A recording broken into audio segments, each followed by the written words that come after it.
dibutuhkan suatu keberanian inovasi, dibutuhkan pemikiran yang luar biasa kalau kepingin hasil yang luar biasa. Contohnya begini, Pak Jokowi itu sarana prasarana digebiar, menghasilkan keluar biasaan transportasi.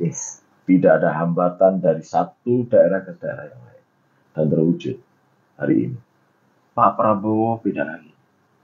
Kalau sarana prasarana masih dipertahankan. Jangan sampai jalan yang sudah baik menjadi rusak, tidak dibangun. Nah, ini yang dipertahankan. Tetapi Pak Prabowo mempunyai kebijakan yang luar biasa kembali terkait masalah pangan. Contohnya, menginvestasikan di Papua. Padahal Papua itu, semua orang pasti berpikir rugi. Food estate kan, Pak? Iya. Itu apa? Buat apa, betul. Tapi karena ini merupakan sebuah kewajiban sebagai pemimpin yang berpikir keluar, bahwa dibutuhkan pemikiran yang luar biasa untuk ketahanan pangan Indonesia.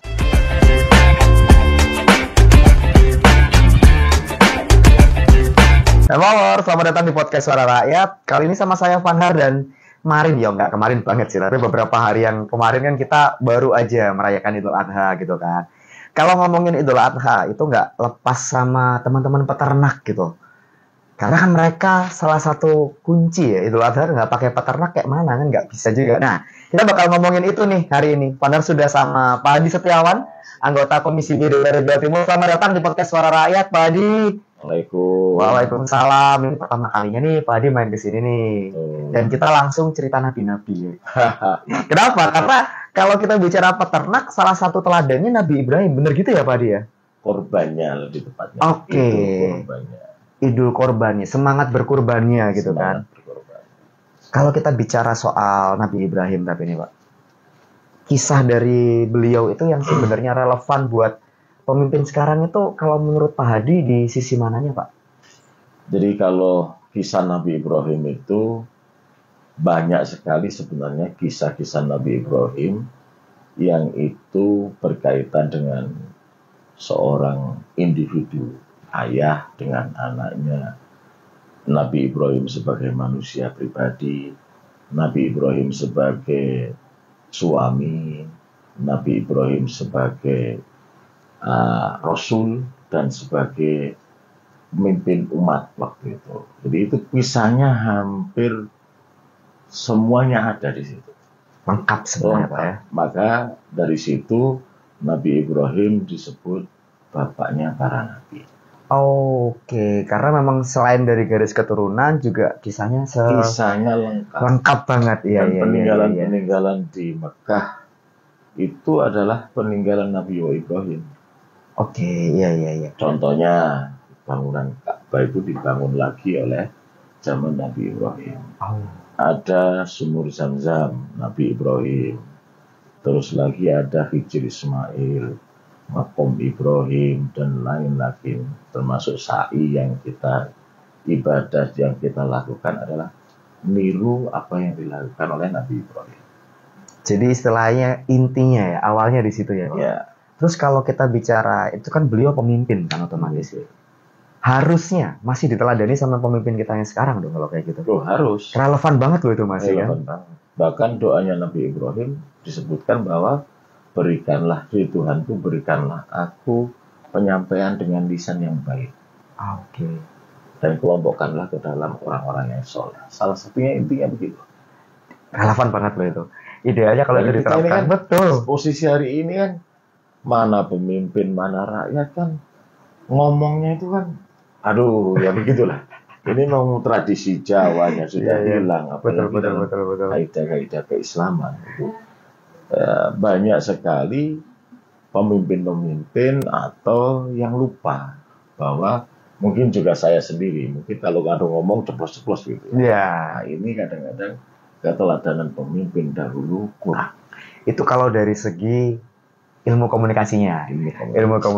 Tapi kalau kita bicara soal kebijakan ekonomi sama pembangunannya nih Pak Hadi, kalau kita lihat dari Nabi Ibrahim seperti apa? Kalau Nabi Ibrahim kan jelas dalam konsep beribadahnya, konsep kemasyarakatannya jelas berkorban. Korban itu kan salah satu wujud yang diwujudkan perintah Allah, perintah Tuhan kepada Nabi Ibrahim untuk menyembelih putra yang paling disayanginya. Itu kan pengorbanan. Ya, Jadi jelas. pemimpin bangsa, pemimpin umat harus berani dan bersiap-siap untuk melakukan pengorbanan. Supaya Contoh Nabi benar. Ibrahim. Supaya pembangunan itu bisa tetap jalan, pasti harus ada yang dikorbankan gitu kan. Banyak kisah-kisah. Contohnya begini. Contoh kisah yang mungkin jarang dikupas oleh beberapa mubalik atau ustadz itu, ketika Nabi Ibrahim ini menerima tamu, penghormatan terhadap tamu, Nabi Ibrahim itu sempat dikisahkan bahwa mengambil pupu itu apa? Sampel. Oke, sampel ya. Sampel pupunya kambing itu untuk disajikan kepada tamu-tamu. Dan Nabi Ibrahim makhluk yang paling sosial. Contohnya sosial itu harus dijalankan.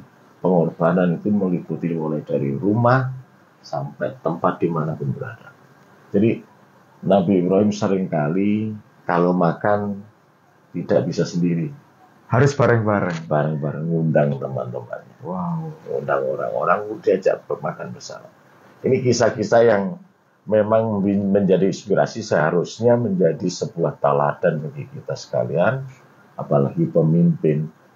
Kadang, mohon maaf, pintu gerbangnya kadang buka. Ya, alasannya banyak. Betul. Ini sebenarnya jadi pengingat juga ya, momen reflektif juga lah supaya ya mungkin Pak Hadi dan teman-teman pemimpin lainnya, ayolah kita kembali ke core-nya gitu kan. Iya. Jadi memang harus berani salah satu sisi sebagai pemimpin harus berani menghadapi itu. Ketika kita bicara momen refleksi tadi nih Pak Hadi, kalau kita kaitkan dengan keadilan ekonomi daerah, masih bisa nyambung nggak ya Pak? Namanya keadilan, bukan adil ya. Iya. Kalau adil itu sifat. Oke. Kalau keadilan berarti kan sifat yang harus diperjuangkan. Harus diperjuangkan. Betul. Oke. Jadi kalau namanya keadilan harus sifat yang harus diperjuangkan menuju adil. Adil itu kan tidak harus sama. Nah, itu dia. Betul. Adil itu kalau bahasa kita profesional kan Ya. gitu. Proses sesuai dengan porsinya masing-masing. Benar. Nah, ini kan memang relatif. Kalau per hari ini masyarakat itu porsinya ini kan maunya sama.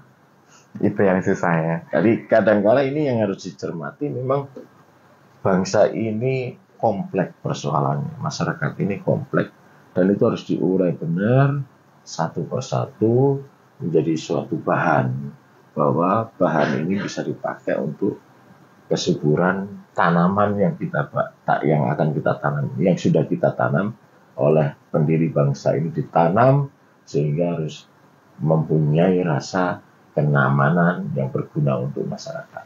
Nah, ketika kita bicara keadilan, tadi kan kalau Pak Hadi bilang itu kan harus diperjuangkan. Bukan sama rata, tapi proporsional. Apesnya Pak, apesnya kalau kita bicara sebuah kebijakan yang adil, berarti kan nggak semuanya rata toh Pak. Itu kadang nggak populer Pak, karena balik lagi, masyarakat itu maunya semuanya sama Pak. Akhirnya jadi nggak populer kebijakannya. Ada nggak cerita dari Nabi Ibrahim yang harus mengambil kebijakan yang tidak populer, tapi sebenarnya itu harus dilakukan? Ketika meninggalkan istri untuk berjalan lagi, itu kan kebijakan yang tidak populer. Iya sih, betul. Siti Hajar untuk ditinggalkan, sedangkan itu posisi Siti Hajar lagi baru melahirkan. Itu kan kebijakan yang tidak populer. Ya. Jadi memang kebijakan yang tidak populer ini kadangkala, kalau dulu mungkin masyarakatnya sedikit gitu ya. Tapi kalau sekarang masyarakatnya itu 1 orang, ya itu bisa menjadi masyarakat 10. Karena pegang HP-nya 4 atau 5. Nggak salah sih itu Pak. Iya. Jadi itu yang bikin kadangkala pemangku kebijakan atau pelaku kebijakan harus berani melawan itu. Meskipun tidak boleh menolak. Oh, tidak boleh menolak, tapi harus berani kekeh. Okay. Contohnya begini, mohon maaf ini agak sedikit. Pak, Prabowo, Oke. Pak Presiden kita. Pak Prabowo itu dengan kebijakan makan siang gratis Aha. itu banyak juga yang apakah ini berhasil, apakah ini bagaimana, uang mana ini. Tapi beliau kekeh terhadap pendiriannya, keyakinannya bahwa itu harus kita jalankan dengan segala resiko. Ya untungnya Pak Prabowo hari ini berbeda dengan Pak Jokowi. Nah, Bahasanya kekuatan Pak Prabowo luar biasa. Kalau Pak Jokowi begitu sedikit-sedikit diserang, sampai ijazahnya diserang dan nah itu lain-lain dia. diserang. Betul. Kalau Pak Prabowo kekeh, tidak ada yang berani. Berarti salah satu modal itu sebenarnya, Pak ya. Salah satu modal. Salah satu modal. Memang ketika kita harus mengambil kebijakan yang tidak populer, loro kabeh, Pak. Betul. Karena tadi satu orang pegang handphone 4. 4. Satu keluarga bisa jadi hitungannya 20 kalau kayak gitu. Betul. Jatuhnya head speech itu aduh ngeri banget head speech kalau kita bilang head speech. Tapi ya kadang itu memang harus diambil. Harus diambil. Contoh dari Pak Hadi tadi ketika kita bicara soal makro Presiden Prabowo. Kalau saya tarik ke Jawa Timur nih Pak, teman-teman Komisi B atau mungkin teman-teman DPRD Jatim pernah nggak ada di posisi kayak gitu Pak? Pernah. Jadi kalau kemarin kita pada saat penganggaran, kebetulan kita berada di Banggar. Oke. Jadi itu ada sedikit yang harus kita pertahankan dan ada yang harus kita lepaskan. Tapi kami mohon maaf tidak bisa membuka itu karena jelas daripada bikin gaduh Pak ya. Bikin gaduh. Itu dia. Iya.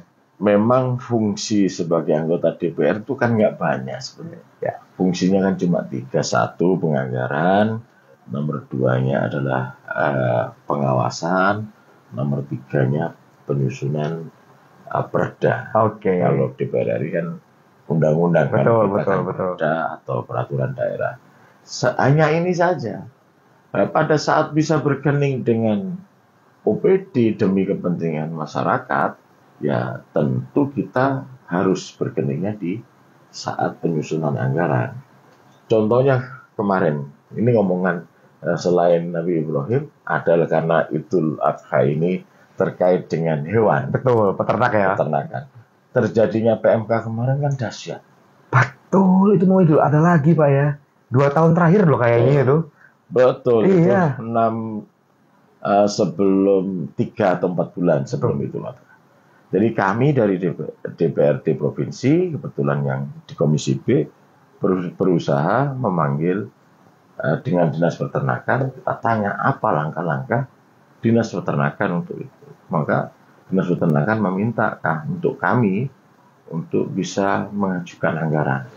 Ya, dari Komisi B beserta seluruh anggota Banggar setuju untuk meminta tambahan anggaran 25M untuk PMK. Iya, ini jadi semakin menarik sih ya Mbak War, karena dari cerita soal Idul Adha aja misalnya bisa berkembang ke teladan Nabi Ibrahim dan ke peternak juga.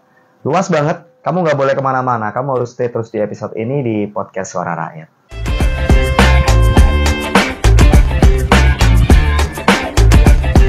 Lanjut lagi di Podcast Suara Rakyat Empower dari cerita soal keteladanan Nabi Ibrahim karena momennya Idul Adha. Bisa langsung lompat ke peternakan. Memang ngobrol sama Pak Hadi ini seru banget karena banyak insight baru yang Fandar dapat. Soal peternakan tapi Pak, saya jadi keingetkan waktu Idul Kurban kemarin, Idul Adha kemarin, teman-teman saya banyak yang bakulan Pak. Ya antara yang satu bakulan atau belantiknya, tapi mereka ada di sektor itulah. Peternak lokal di Jatim ini kondisinya seperti apa sekarang Pak? Kalau peternakan di lokal Jatim ini memang masih nggak bisa diandalkan, belum bisa diandalkan. Bisa Pak, banyak loh padahal Pak. Ya karena kalau peternakan itu ada kualitas ya. Jadi kalau lokal hanya mengandalkan petani, maksudnya langsung peternak dari kandang yang di situ mungkin ada 4, 5 atau 1, 2 gitu ya, itu kan langsung ke petani. Itu memang maunya itu yang kualitasnya kualitas bagus. Oke. Jadi paling tidak Brahman atau Simmental atau yang sejenis itu. Tapi kalau masuk ke peternakan yang liar kayak sapi Madura itu kan memang dilepas gitu ya. Oh, yang peternakan itu kan konsepnya bagus tuh ya, Konsepnya kembali bagus. ke alam kan Ya, secara konsep, betul. secara konsep. Jadi kalau di Jawa Timur ini memang belum ada untuk sapi daging ya, sapi daging yang berkonsep seperti kayak di Jawa Tengah atau kayak di Australia. Ya, ya, ya. Saya melihatnya belum ada. Adapun saya belum melihat, tapi saya sudah mendengar itu di Mojokerto. Tapi gulung tikar. Loh, Itu sangat disayangkan, nggak? iya bener. Kenapa ini kok bisa terjadi seperti itu? Mungkin ada sesuatu kebijakan yang harus dibetulkan. Itu masih kami kaji. Oke. Dan saya sudah pernah memanggil teman-teman dinas peternakan untuk menanyakan ini. Hambatannya kalau dari sisi peternaknya apa tuh namanya, Pak? Hambatan mereka gitu. Satu ya, karena ini di Jawa Timur itu iklimnya berubah. Pasti hambatannya itu adalah sumber daya makanan. Jadi makanan yang utama kalau sekarang sudah bisa difermentasi. Tapi itu kan kebutuhan makannya juga besar juga kalau sapi ini. Ya. Kalau yang kedua adalah sistem regulasi ini yang harus benar-benar diurus supaya masyarakat pengusaha peternakan ini terlindungi. Oke.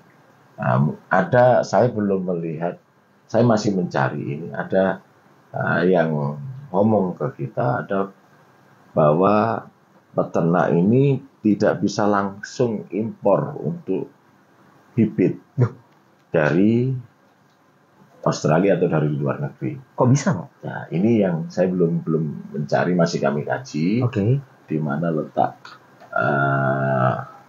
ketidakbolehannya di mana. Itu akan kami kaji, nanti kalau memang sudah ketemu, mau kita diskusikan dengan dinas peternakan. Supaya apa? Jawa Timur ini ketahanan pangannya tidak tergantung dari daerah lain. Itu dia. Loh, kalau kata Pak Hadi di internal Jawa Timur maksud saya itu kan pasokannya masih nggak begitu kuat gitu karena masih banyak tantangan yang dihadapi teman-teman peternak lokal. Betul. Terus sapi-sapi kita ini pasokan dari mana, Pak? Luar daerah kah atau malah luar negeri, Pak? Kalau luar negeri nggak seberapa besar. Oke. Tapi kalau dari peternak lokal yang memang Idul Adha itu kan momen. Betul. Wayai panen. Wayai panen. Jadi Iya. kadangkala orang menyiapkannya itu sudah 1 tahun atau 2 tahun disiapkan di kandangnya masing-masing. Begitu Idul Adha mereka keluarkan semua. Jadi sebenarnya sulit untuk mengukur ketika momen Idul Adha itu. Oke. Jadinya karena ya itu tadi waktunya panen akhirnya Semua masuk. semua masuk tanpa filter, Pak. Ya, kalau difilter ketika PMK ya difilter. Oke. Tapi kan bukan filter dari mana. Tapi iya juga sih. sapinya kesehatannya. Itu pasti difilter. Terus kalau kayak gitu, Pak, untuk ketika kita bilang supaya peternak kita jadi pemain utama lah ya, ketika momen Idul Adha atau momen bukan Idul Adha pun, yang Pak Hadi siapkan seperti apa nih? Sistem seperti apa sih idealnya sebenarnya, Pak? Jadi kalau untuk mempersiapkan ketahanan pangan, itu kan harus disiapkan sarana prasarana. Baik itu dari airnya, mulai airnya, makannya, sampai pada saat pembuangan. Baik itu pembuangan kotorannya, sampai ke pembuangan dagingnya. Bisa dikatakan kalau membuang produksinya itu kemana. Itu harus disiapkan semua. Yang kedua, kepastian regulasi. Kepastian regulasi. Betul. Perlindungan terhadap peternak ini harus ada. Yang ketiganya baru kita ngomong masalah harga. Harga itu kalau digempur sama luar yang lebih murah, ya ablas loh, Pak. Perkara harga itu. Nah, kalau sudah demikian, Pak, perlu perda baru nggak, Pak? Kira-kira menurut Pak Hadi? Ya, sangat perlu untuk dilakukan pengkajian itu guna kalau memang dibutuhkan regulasi baru, kita akan buat regulasi baru. Nah, ini masih dalam proses kajian dari Pak Hadi ya. Betul. Oke, nah mundur sedikit Pak di momen Idul Kurban kemarin. pasti kan kayak OPD atau mungkin Bu Gubernur, Mas Wagub itu kan pasti beli hewan ternak loh Pak. Ini mereka sudah beli ke peternak lokal nggak? Jangan-jangan nggak juga kan? Kasihan peternak lokalnya kalau kayak gitu Pak. Kalau yang saya tahu, Bu Khofifah sering itu di UPD ya. UPD itu sering di Kediri. Oh, dapil panjenengan dong Pak? Dapil saya. Iya. Termasuk saya juga belinya di Kediri. Jadi memang nggak kalah sih. Kalau untuk ngomong berat 1 ton, kemarin kebetulan disembeli di musola rumah itu 1 ton. Nah, keponakan saya itu juga dari Kediri. Nggak kalah berarti sebenarnya. Nggak kalah. Secara kualitas. Secara kualitas nggak kalah. Berarti... Cuma persoalannya ini berapa banyak kan begitu? Iya juga sih. Berapa banyak? Iya, Duitnya iya. itu loh berapa banyak? Yang gitu. sehat itu maksudnya yang sehat secara sistem, secara ekosistem, dan secara modal. Betul. Berapa banyak gitu kan? Jangan-jangan malah banyak yang butuh dibantu. Betul. Banyak yang butuh dibina lah ya Pak ya. Betul. Kalau kayak gitu, saya sih mikirnya gini, ketika kita bicara pertanian, kan ada kayak kelompok tani, koperasinya ada sendiri. Kalau kita bicara peternakan, ada Pak? Kayak koperasi peternak gitu Pak? Ada kelompok peternak. Oke. Ada kelompok ternak itu memang kemarin kejadian di PMK, kejadian penyakit kuku kemarin, mulut, itu yang pertama kali yang berkeluh kesah kan kelompok ternak. Jadi sistemnya kan dari kabupaten itu menurunkan pendamping ke kelompok ternak itu. Jadi itu yang bisa dilakukan vaksinisasi. Jadi harus ada kelompok ternak agar bisa dipantau sebenarnya apa sih yang diinginkan oleh masyarakat. Itu dari pendamping. Oke. Dan pendamping nanti masuk ke kabupaten masuk ke provinsi. Ketika kita bicara koperasi peternak Pak Hadi, sudah optimal nggak ini teman-teman koperasi peternak ini? Kalau tahun-tahun ini ya, mohon maaf, saya harus berani ngomong terkait masalah koperasi, semua koperasi belum maksimal. Semua koperasi belum maksimal. Apa tuh memangnya Pak? Yang bisa di-expand loh supaya mereka bisa optimal. Kalau tolak ukurnya, karena kita ini sudah merasakan KUD zaman dahulu. Kalau ngomong, berarti kan ada sebuah pembanding. Ya. Kalau perbandingannya dari KUD zaman Orde Baru dengan koperasi yang zaman sekarang, jauh. Lebih bagus zaman KUD dulu. Jadi pembelajaran sih nih yang Power. Ketika kita bicara Orde Baru itu nggak semuanya jelek ternyata Pak ya. Nggak semuanya jelek. Kita bicara koperasi malah buktinya sistemnya lebih solid dulu. Betul. Kok Maka bisa? dari situ Pak Prabowo kembali lagi presiden kita menggerakkan koperasi merah putih. Oke, itu tujuannya. Supaya bisa menjadikan koperasi ini sokok guru ekonomi. Balik lagi ya, koperasi bisa jadi sokok guru ekonomi lagi. Wow, ketika kita bicara optimalisasi berarti PR-nya banyak Pak ya. Banyak kalau banget. ngomong koperasi peternak ini ya. Tapi mungkin nggak sih Pak, balik lagi ke masa kejayaan atau makan mungkin melebihi ya, beyond gitu Pak. Mungkin nggak? Jadi kalau menurut saya ya, kita analogikan bahwa sebuah anak itu banyak persoalan. Jelas. Gitu kan? Anak itu banyak persoalan, maka ketika dia sudah dewasa, anak ini kan juga mempunyai kemandirian sendiri. Ya. Sama dengan harapan saya, harapan seluruh masyarakat Jawa Timur, bangsa hari ini, bangsa Indonesia banyak sekali persoalan. Tetapi semoga ini menjadikan tambah, baik demokrasinya, menjadi persoalan kan. Masa kita setiap 5 tahun ganti era demokrasi. Betul. Dulu dipilih bupati, dipilih langsung oleh gubernur atau presiden kan begitu, DPR gitu kan. Hari ini dipilih langsung oleh rakyat. Habis itu ganti lagi. Itu kan sebuah persoalan. Iya. Ada sistem lagi yang berubah-ubah terus. Pendidikan terus berubah. Kurikulum ganti menteri ganti. Iya, betul. Dan kami berharap semoga ini sebuah pupuk yang akan menjadikan bangsa ini semakin besar. Oke. Karena banyak persoalan dan semua bisa dihadapi. Oke, jadi semakin menarik gak sih ya Mawar? Jadi semakin menarik gak? Dari perkara Idul Adha kita bisa ngobrolin banyak hal. Kamu gak boleh kemana-mana makanya. Bakal jadi bagian seru. Tetap di podcast Suara Rakyat.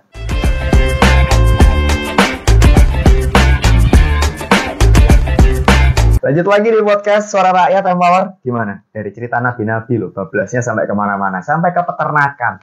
Visi besar kedaulatan ternak. Gitu gak sih Pak Hadi? Betul. Nah, kira-kira apa kalau kita bicara Pak Hadi nih, visi besarnya Pak Hadi soal kedaulatan ternak di Jawa Timur seperti apa? Kedaulatan itu kan berarti kemandirian. Jadi kemandirian itu dimulai dari proses sesuatu sarana. Mulai dari bagaimana bibit, terus kesediaan sarana peralatan untuk menuju ke arah pendewasaan bibit itu sampai unsur kemana panen itu didistribusikan. Kompleks berarti Pak ya? Kompleks. Jadi satu hal yang saling terkait dan kompleks pol berarti Pak ya? Kedaulatan pangan itu kedaulatan ternak sama juga gitu. Mudah mencari akses bibit. Kedua adalah sarana prasarana. Berarti sarana prasarana apa? Harus kuat di dalam sistem informasi, teknologi, dan juga masalah yang lain-lain. Yang lain-lain ini apa tuh Pak? Pak? Contohnya begini. Misal ya Pak. Iklim ini kan juga mempengaruhi. Ya betul. Iklim mempengaruhi terhadap pangan. Jadi sumber daya sapi itu kan mungkin dari rumput. Rumput ini kan ada musim pengering, otomatis kan juga kering. Iya, betul. Maka harus disiapkan sarana prasarana yang lain. Bagaimana rumput itu meskipun tidak ada makanan yang lain. Kalau sekarang sudah mulai teknologi baru, mungkin sudah melakukan fermentasi. Fermentasi pakan. Wow. Jadi itu kan untuk menunjang bibit ini tidak ketinggalan makanan. Supaya bibitnya masih tetap jadi bibit unggul ya. Betul. Berarti secara nggak langsung pemerintah nih Pak ya, perlu melakukan namanya investasi di sektor peternakan ya. Betul. Kalau kita bicara investasi itu nggak cuma duit, tapi ada banyak di situ kan, termasuk SDM. Katanya kan Indonesia Emas 2045. Betul. Butuh sentuhan generasi muda nih. So far gimana kalau Pak dilihat? Ada optimisnya nggak? Karena, ngapunten Pak, teman-teman saya yang lulusan peternakan, kerjanya di bank, kerjanya di agensi, jadi sales, konten kreator, gitu kan.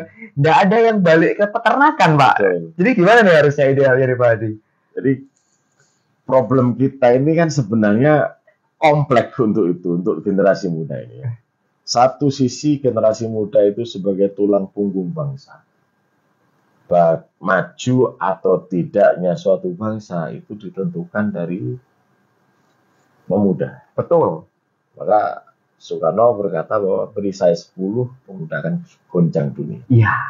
Nah, problemnya di sektor-sektor pertanian, nelayan, sektor peternakan, pemuda ini mempunyai kurang semangat.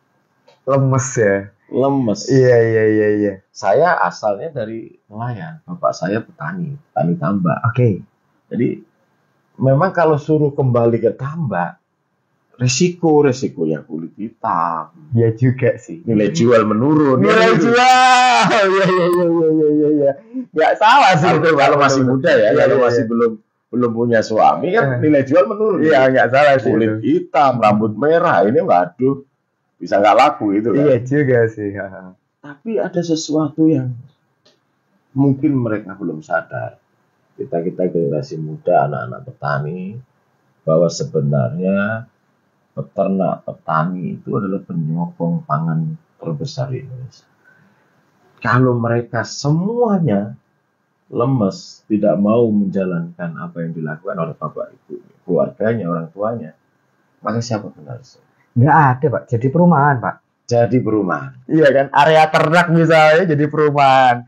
Ya, kebutuhan orang se-Jawa Timur, kebutuhan orang se-Indonesia maka akan ditangani oleh mesin-mesin atau ditangani oleh bangsa asing. Aduh, ya rugi kita juga loh kalau gitu. Jadi kalau menurut saya sebenarnya pemuda ini adalah pahlawan hari ini. Pemuda yang mau mengurusi persawahan, pemuda yang mau mengurusi peternakan harus diberi reward oleh pemerintah bahwa mereka adalah tulang punggung pangan di Indonesia. Ini yang kurang digembor-gemborkan dan sosialisasikan dari pemangku-pemangku kebijakan. PR-nya banyak nih berarti Pak ya. Banyak. Karena kalau mau mancing generasi muda misalnya, persepsi Vanhar ya kan, perlu dibuat jadi menarik. Sementara ya tadi tuh Pak, nilai jual menurun itu kan tidak menarik jatuhnya. Berarti kan pemerintah perlu ada kayak semacam stimulus atau pemanis bahwa ini sektor peternakan seksi kok sebenarnya gitu. Seksi. Iya, misalkan nih Pak, mungkin nggak sih ada kerjasama sama BUMD misalnya, marketnya tak diberesin BUMD, kamu produknya nih, nanti marketnya yang jualan BUMD, itu mungkin nggak sih Pak? Sangat mungkin. Idealnya ya. Idealnya memang begini. Idealnya pemerintah lewat kebijakan baik itu BUMD maupun lembaga-lembaga swasta lewat jalur-jalur tangan-tangan pemerintah ini kan bisa digerakkan juga. Yes. Lewat CSR-nya atau apa. Itu sebenarnya bisa dijadikan sebuah proyek bahwa pemuda ini tidak hanya begini-begini saja. Nggak boleh gitu-gitu. SDM-nya ditingkatkan, sarana prasarannya dilengkapi, teknologinya juga tidak kalah. Saya yakin dari 100 mungkin akan tertarik 10.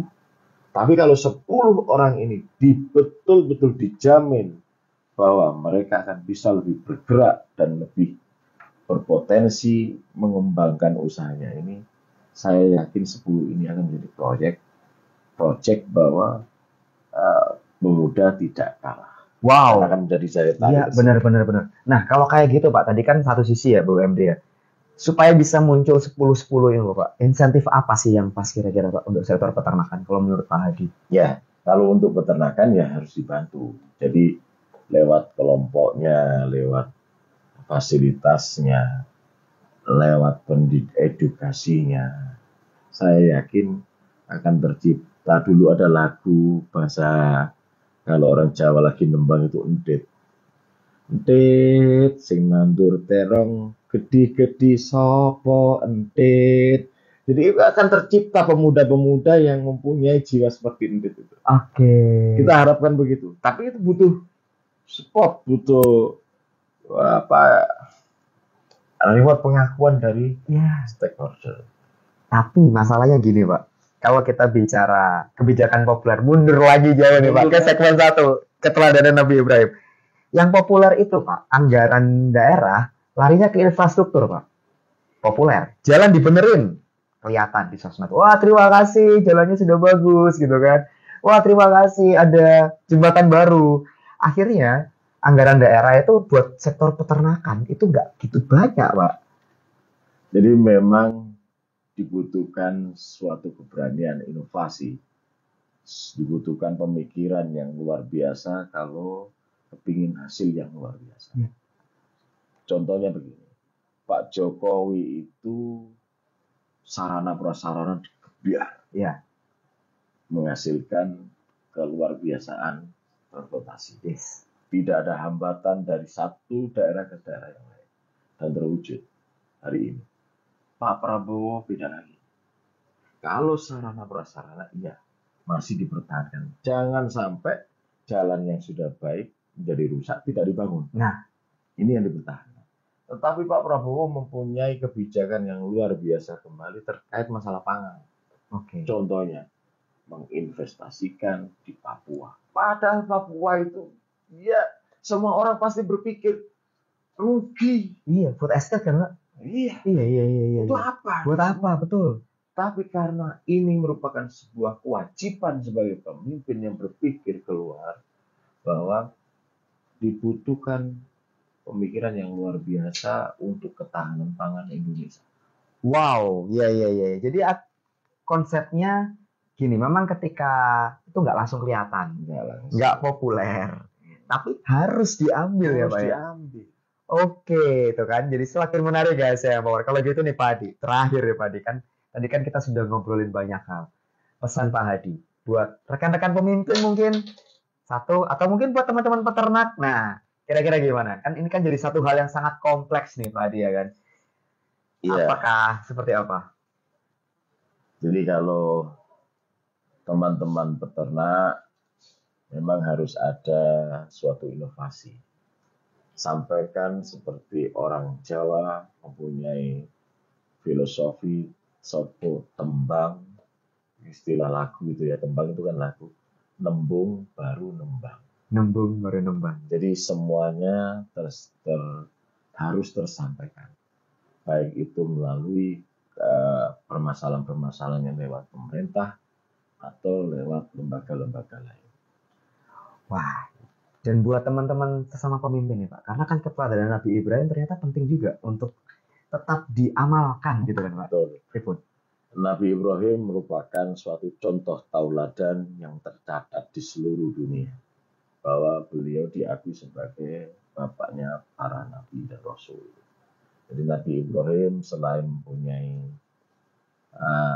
ketenaran sosial yang tinggi, pengorbanan beliau sudah tidak diragukan dan diyakini sampai hari ini semua pengorban-korban hari raya Idul Adha itu mengikuti Nabi Ibrahim. Wow. Tetapi ada satu, Nabi Ibrahim selalu berdoa supaya lisannya terjaga dari kata pitutur yang baik. Pemimpin, mari kita bersama-sama belajar dari tahu dan Nabi Ibrahim supaya seorang pemimpin bertutur kata yang baik. Nah kan, empower. Hari ini dari episode kali ini kita dapat ilmu yang luar biasa bahwa dari satu momen Idul Adha itu bisa melebar kemana-mana. Sektor peternakan iya, suri toladan pemimpin juga iya. Nah makanya wajib banget kamu share episode ini seluas-luasnya. Kenapa? Karena supaya makin banyak yang tahu, makin banyak yang belajar bareng kita. Terima kasih banyak untuk itu Pak Hadi Setiawan. Terima kasih. Ilmunya luar biasa banget gitu kan. Jangan lupa juga like sama subscribe-nya diklik supaya kamu bisa dapat informasi soal episode podcast Suara Rakyat berikutnya. Terima kasih sekali lagi Pak Hadi. Terima kasih. Kapan-kapan kita ngobrol-ngobrol lagi. Siap. Karena ternyata ilmunya luar biasa banget. Padahal pamit, Empower. Pak Hadi juga pamit. Siap. Have a good day. Bye-bye.